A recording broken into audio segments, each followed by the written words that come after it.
একজন রাষ্ট্রপতি যিনি সংবিধানের শপথ নিয়ে দেশের সর্বোচ্চ পদে আসীন, কিন্তু যদি সেই রাষ্ট্রপতির আমন্ত্রণপত্র প্রত্যাখ্যান করা হয় তার অজান্তেই, যদি আন্তর্জাতিক সম্মেলনে তার অংশগ্রহণ বন্ধ করে দেওয়া হয় পরামর্শ ছাড়াই, আর যদি বঙ্গভবনের 4 দেওয়ালই পরিণত হয় অঘোষিত এক কারাগারে।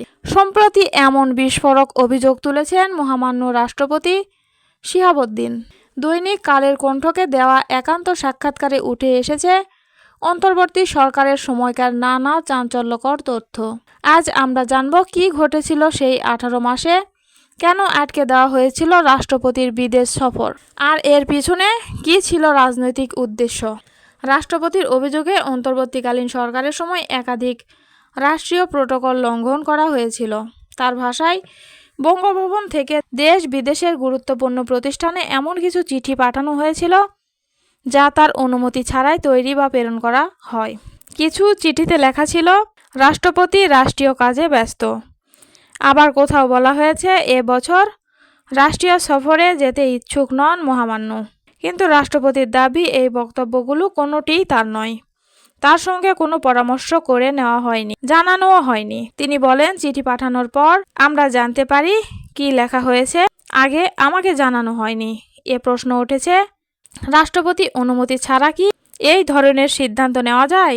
সর্বোচ্চ আলোচিত বিষয় কাতারের আমিরের আমন্ত্রণ।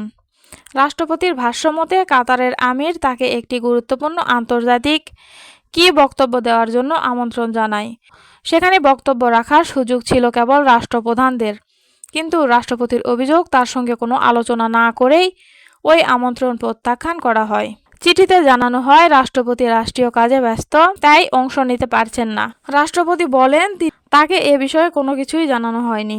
পরবর্তীতে যখন বিষয়টি তার নজরে আসে তিনি বিস্মিত হন। তিনি চিঠির কপিতে প্রশ্নবোধক চিহ্ন দিয়ে আপত্তি জানান এবং ভবিষ্যতে এমন আচরণ না করার জন্য সংশ্লিষ্ট কর্তৃপক্ষকে সতর্ক করেন। কিন্তু তার দাবি, এই বিষয়ে তাকে কোনো জবাব দেওয়া হয়নি।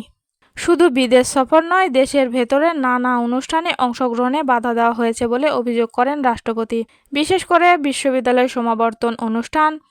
বাংলাদেশে দীর্ঘদিনের প্রথা অনুযায়ী রাষ্ট্রপতি বিশ্ববিদ্যালয়গুলোর আচার্য হিসেবে সমাবর্তনে অংশ নেন, কিন্তু রাষ্ট্রপতির দাবি কিছু ক্ষেত্রে তাকে সেখানে যেতে নিরুৎসাহিত করা হয়েছে কিংবা অনুমতি দেওয়া হয়নি। তিনি বলেন, রাষ্ট্রপতির সাংবিধানিক দায়িত্ব পালনের পথে বাধা তৈরি করা হয়েছে। এতে প্রশ্ন উঠেছে, এটি কি প্রশাসনিক সিদ্ধান্ত ছিল নাকি রাজনৈতিক? রাষ্ট্রপতি স্পষ্ট ভাষায় বলেন, কোনো রাষ্ট্রপতির আমন্ত্রণ প্রত্যাখ্যান করা হলে সেটি শুধু ব্যক্তিগত অপমান নয়, রাষ্ট্রের মর্যাদার উপর আঘাত। একজন রাষ্ট্রপতি আন্তর্জাতিক মঞ্চে দেশের প্রতিনিধিত্ব করেন। তার সফর বা বক্তব্য বন্ধ করে দিলে তা কূটনৈতিক বার্তাও বহন করে। বিশেষজ্ঞরা বলছেন, রাষ্ট্রপ্রধানের কার্যক্রমে হস্তক্ষেপ করলে সাংবিধানিক ভারসাম্য প্রশ্নবিদ্ধ হতে পারে। রাষ্ট্রপতির অভিযোগ, এই কাজগুলো ইচ্ছাকৃতভাবে করা হয়েছে। সবচেয়ে আবেগঘন মন্তব্য ছিল, বঙ্গভবনের 4 দেওয়ালকে অঘোষিত কারাগারে পরিণত করা হয়েছে। রাষ্ট্রপতির দাবি, এই অবস্থা একদিন বা 2 দিন নয়, টানা 18 মাস স্থায়ী ছিল। তিনি মনে করেন পরিকল্পিতভাবে তাকে সীমাবদ্ধ রাখার চেষ্টা করা হয়েছে। এই বক্তব্য রাজনৈতিক অঙ্গনে নতুন করে আলোচনা সৃষ্টি করেছে। এখন প্রশ্ন হলো, এই অভিযোগের জবাব কি দেবে অন্তর্বর্তী সরকারের সংশ্লিষ্ট ব্যক্তিরা? এ বিষয়ে কি কোনো তদন্ত হবে, নাকি বিষয়টি রাজনৈতিক বক্তব্য হিসেবেই থেকে যাবে? রাষ্ট্রপতির এমন বক্তব্য নিঃসন্দেহে বড় রাজনৈতিক বার্তা বহন করে, কারণ এটি শুধু ব্যক্তিগত ক্ষোভ নয়, এটি রাষ্ট্রের সর্বোচ্চ পদকে ঘিরে একটি সাংবিধানিক বিতর্ক। আপনার কি মনে হয়, রাষ্ট্রপতির অভিযোগ কি তদন্ত হওয়া উচিত, নাকি এটি রাজনৈতিক টানাপোড়েনের অংশ? কমেন্টে আপনার মতামত জানান। ভিডিওটি ভালো লাগলে লাইক, শেয়ার এবং সাবস্ক্রাইব করতে ভুলবেন না।